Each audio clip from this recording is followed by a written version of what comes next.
his history because when I first got him, he had an infection on all 4 feet, and it's probably taking me about 5.5 months to, I'm trying to switch this around, about 5.5 months to work on his feet.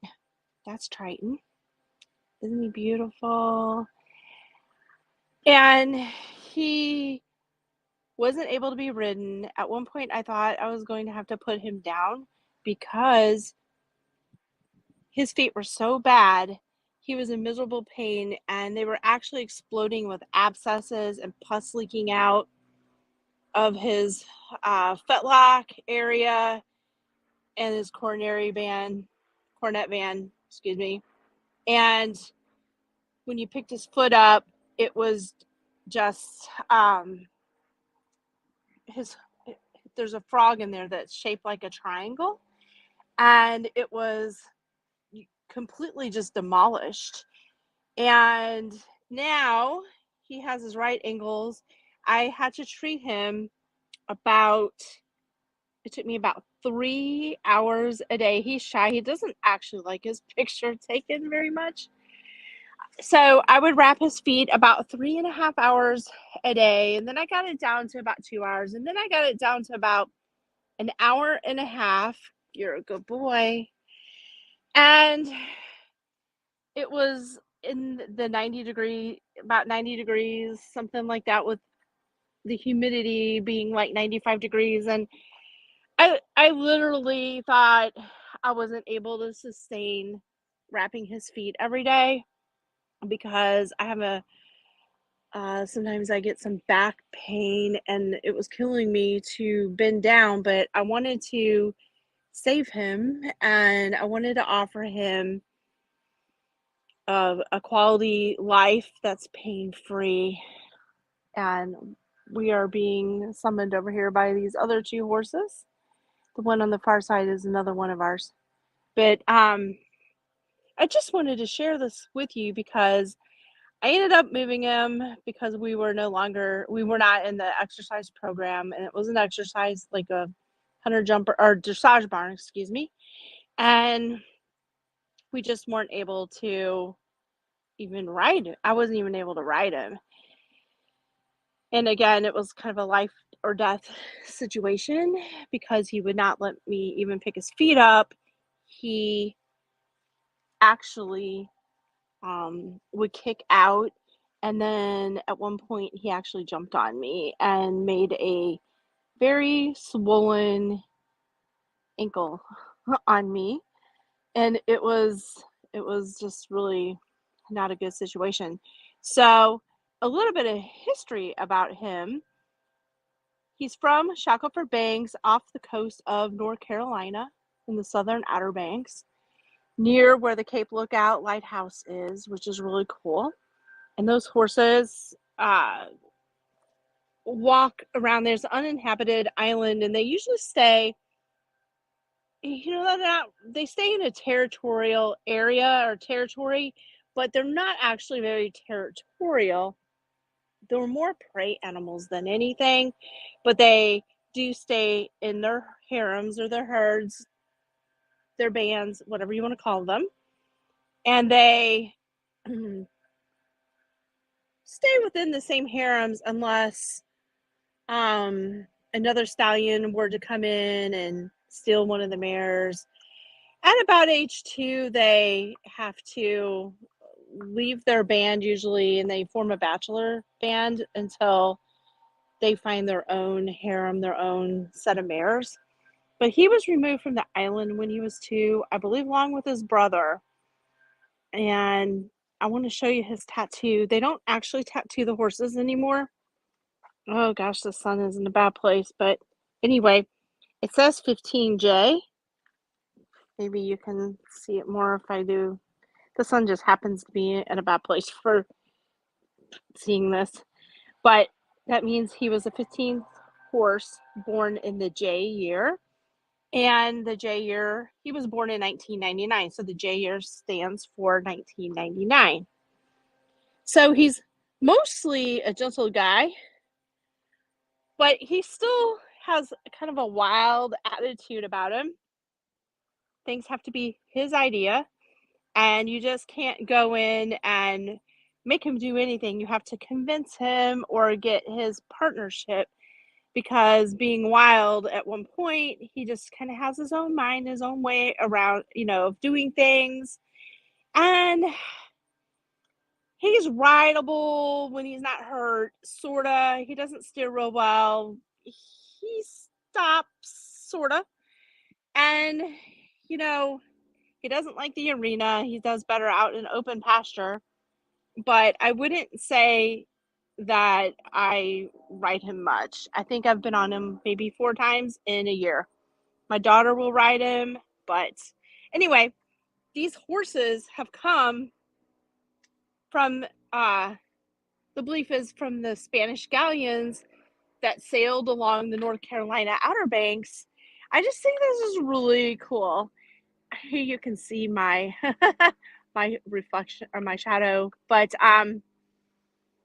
and the thought is that the Spanish galleons shipwrecked on our shoals because we are known for the graveyard of the Atlantic, our area, and that the thought is that these horses swam ashore and that they're related to the Spanish horses. They actually have DNA that has tested this. Isn't that cool?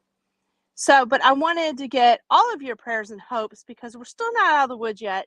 We're about 5.5 months into his healing process, and we've gotten to the point now where I have this great, wonderful natural horsemanship type of farrier who treats him kind of herbally, I guess you could say, like with zinc oxide and eucalyptus to soothe his feet, and she's doing a great job with him, and his angles on his feet are much better because he's no longer walking on his heel.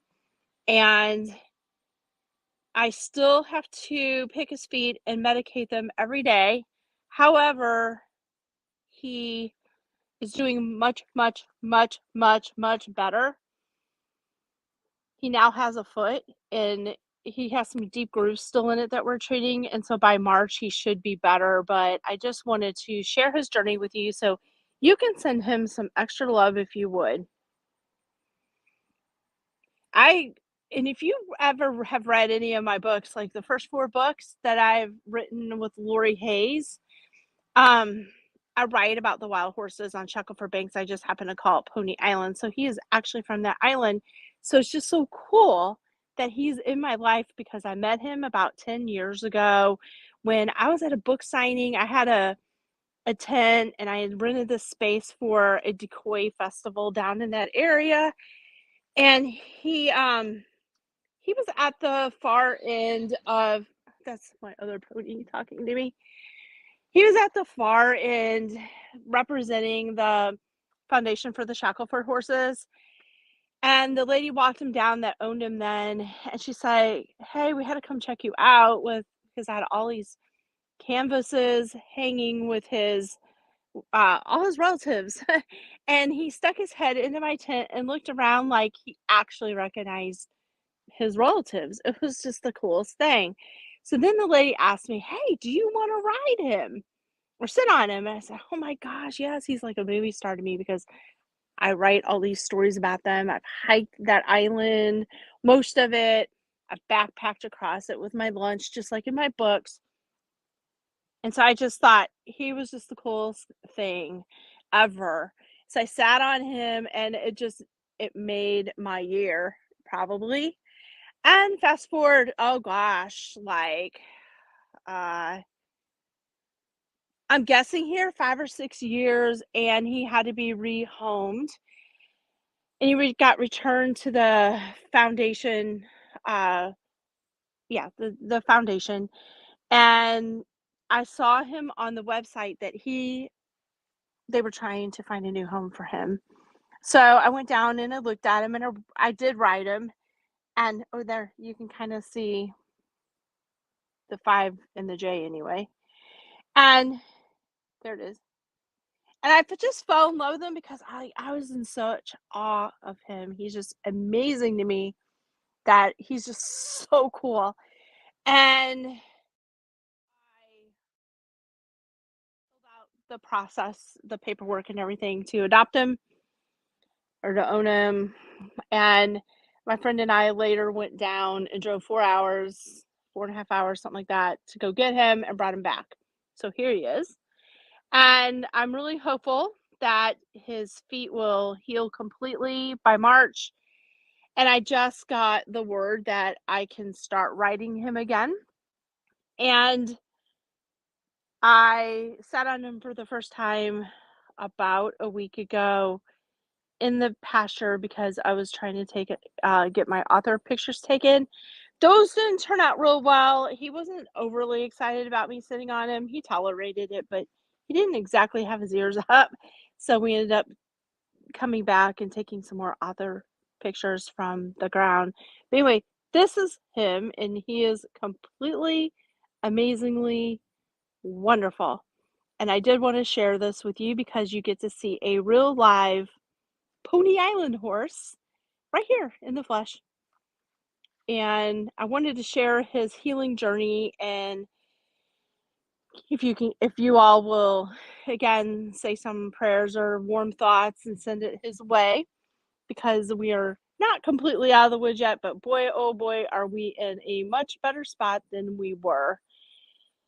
And actually, you can see everything spotted on the concrete here. That's the medicine I have to put on him every day. It will wash off when it rains heavily, but anyway, um, it's just so cool. And about a week and a half ago, I walked him down that trail, not on him. I just wanted to see what he would do, and he was just perfectly sane and just wonderful. We even crossed a little bridge that was made out of wood and had rocks over the top of it. He walked over a stream on that bridge, didn't even bat an eye, didn't even look at that. And which is, to me, I find that utterly amazing. He's very sensible and level headed. Now, if he would just do that while I'm actually on him, that would be superb. But we're not there yet. I'm going to untie him and let him eat some grass because he is very patiently waiting. Come here. Come here. Okay. I always give him a cue to eat grass because I don't like it when he just dive bombs me. And I'm actually on the wrong side because I am where the sun is, facing the sun. Anyway, this is our journey. Hopefully you all have some coffee and you're drinking your coffee through this little introduction. I made some extra time out of my day because I'm getting ready for my writing retreat this weekend. And it's quite busy. But I don't know if you saw online my shopping excursion at Costco. But anyway, I wanted to pop out here and make sure that you got to see him because I had promised that in my video last time. And anyway, here he is. And if you look on my website or my profile picture, you will see, at least on my Facebook page, that my author picture's up there with him in it. And I'm just so proud because my new book is coming out December the 1st. And my author picture's on the back of it. Anyway, so stay tuned for that because I haven't announced anything about it, and I haven't announced, like, shown the cover or anything. So make sure you join my newsletter so you can find out that information. So thank you.